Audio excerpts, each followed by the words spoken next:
दोस्तों नमस्कार। दोस्तों आज बात करेंगे पेड़ और पौधे के ऊपर। पेड़ और पौधा एक ऐसा चीज़ है जो भगवान के वरदान है। पेड़ और पौधों के वजह से हम लोग ज़िंदा हैं। पेड़ और पौधा अगर ज़िंदा रहेंगे, सही सलामत रहेंगे तो हम लोग ज़िंदा रह पाएंगे।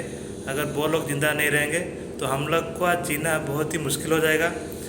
पेड़ के वजह से बहुत सारे बेनिफिट हमको मिलता है, पौधों की वजह से भी बहुत सारे बेनिफिट मिलता है। कुछ कुछ छोटे पौधे हैं, कुछ कुछ छोटे पत्ते होते हैं, उसको हम लोग खाते हैं, जो कि साग बोला जाता है। और बड़े बड़े पेड़ होते हैं, उसका फल हम लोग खाते हैं, फल खाते हैं और उसका लकड़ी को यूज करते हैं।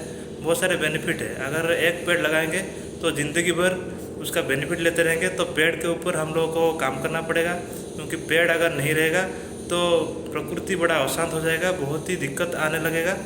तो इसलिए पेड़ को लगाना चाहिए और पेड़ को बचाना चाहिए, ताकि हम लोग अच्छी तरीके से अपनी ज़िंदगी को चला सकें। थैंक यू दोस्तों।